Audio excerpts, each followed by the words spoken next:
Pourquoi la communication interne est-elle devenue un facteur clé de succès lors des intégrations qui suivent les acquisitions? Comment dédramatiser cette phase où les deux équipes des deux sociétés se regardent en chien de faïence et se méfient les unes des autres? Quelles sont les nouvelles technologies innovantes qui permettent de modifier et d'améliorer cette expérience d'acquisition? Ce sont les questions que nous allons couvrir aujourd'hui dans notre interview avec M. François Vassart. François, vous êtes le directeur de Yuka. Oui. Est-ce que vous pouvez nous décrire les activités de Yuka? Bien volontiers. Yuka est deux choses à la fois. C'est une société de conseil en matière de satisfaction de clients et de collaborateurs. Donc c'est une activité là, de consulting, de conseil. Mais en même temps, et de façon plus importante, et qui se développe très rapidement, nous sommes un concepteur, un développeur et un distributeur de solutions de gamification. Alors, la gamification, c'est en français, on va dire ludification, mais c'est un néologisme, donc je ne l'utiliserai pas plus que gamification. À quoi vise la gamification?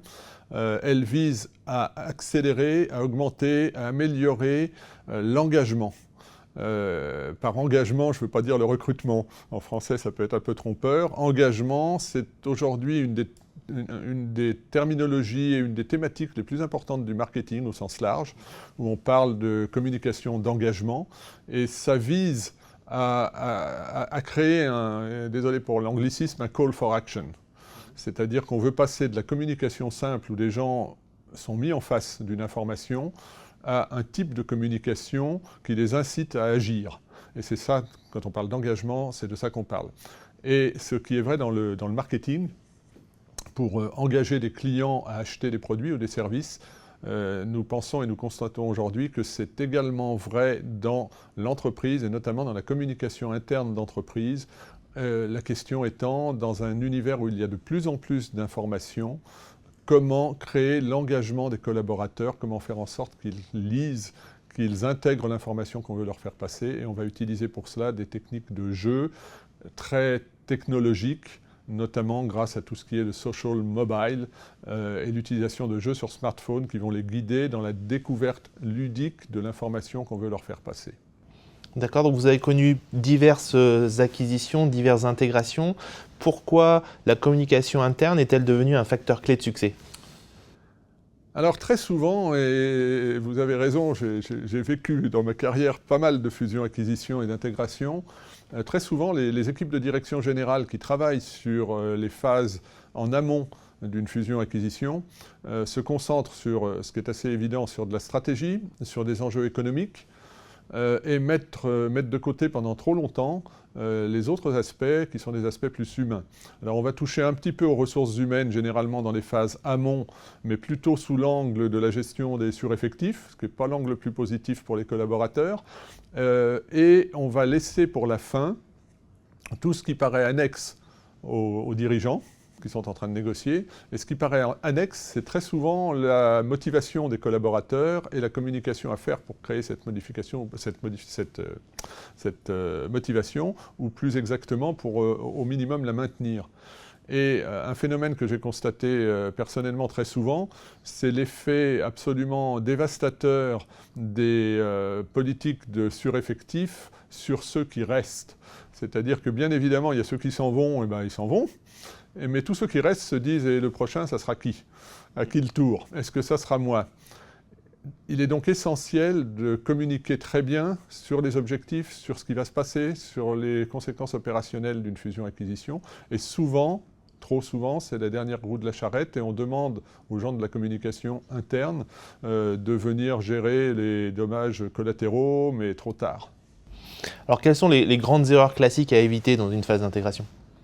Alors, les grandes erreurs, d'abord, c'est de ne pas communiquer. La raison pour laquelle les dirigeants qui comprennent ça, mais ne le font pas néanmoins, il y a deux raisons principales. La première, c'est la confidentialité. Souvent, quand on est dans une phase de fusion-acquisition, on ne veut pas que ça se sache, on ne veut pas en parler, on ne veut pas que ça sorte trop tôt, il y a des marchés, il y a énormément d'éléments. Et donc, on garde l'information la plus confidentielle possible et donc la plus restreinte possible. Le deuxième élément, c'est que dans les entreprises, la plupart du temps, les fonctions communication interne sont des fonctions qui manquent de seniorité. La com interne, généralement, ne siège pas dans le comité exécutif, etc. Donc, on ne les intègre pas dans les discussions et on les fait intervenir uniquement au dernier moment en disant « voilà les messages qu'il faut faire passer », etc. Et là, on tombe très, très, très souvent dans la langue de bois. Et comment l'innovation peut aider ?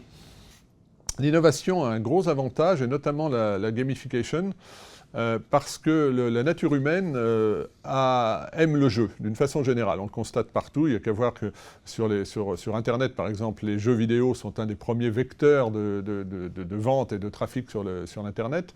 Donc la nature humaine aime le jeu. Et dans l'autre sens, la nature humaine a horreur du changement. Or, le changement fait peur. Quand on parle de fusion-acquisition, on parle de changement et on parle de peur. Le salarié se dit qu'est-ce qui va m'arriver, est-ce que je vais garder mon job, comment il va évoluer, etc. Le jeu permet de dédramatiser et donc il vient en contrepoids, il vient contrebalancer ces réactions de peur que peuvent avoir les collaborateurs. Donc la gamification, d'une part, va niveler le niveau d'appréhension psychologique. Et d'autre part, la technique du jeu va faire que le collaborateur va pouvoir rentrer dans des niveaux d'information où il ne va pas se contenter de survoler. Il va vraiment rentrer dedans parce que le jeu va l'amener à se poser des questions et à découvrir des messages qu'il aurait zappés. Il y a trop d'informations aujourd'hui, dans l'entreprise comme ailleurs. Et l'information tue l'information, il y en a trop, les gens zappent, ils ne savent plus où ils en sont. Le jeu va leur permettre de se concentrer sur un indice à trouver dans un message. De cet indice, ça va ouvrir une question qui va les amener sur un deuxième message. Ils vont découvrir une deuxième chose, ils vont apprendre et ils vont intégrer de l'information extrêmement importante, extrêmement stratégique, sans s'en apercevoir, grâce au jeu qui en même temps va dédramatiser la situation. Sur ces bons mots, merci beaucoup pour ces conseils. Vous avez regardé le Think Tank M&A Show en partenariat avec Dukascopy TV. Nous serons de retour pour d'autres interviews très prochainement. Pour le moment, je vous souhaite une bonne journée.